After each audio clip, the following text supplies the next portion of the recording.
Hi, hello everyone. Welcome back to our channel, Tanya today.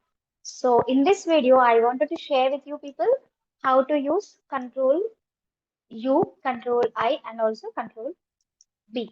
So now see here, you can see that I have increased the font. I'm just making it to 48. Now see here, I'm writing Tanya to guide. Okay. Now I'm going to make this Tanya to guide as bold. So first and foremost thing, what you have to do is you have to click on CTRL plus A.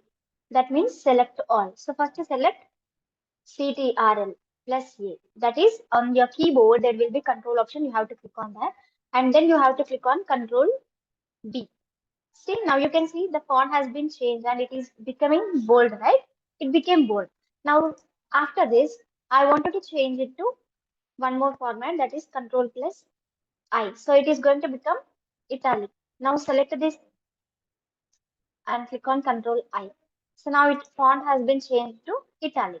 Now again click on this Control U so that you'll get an underline over here.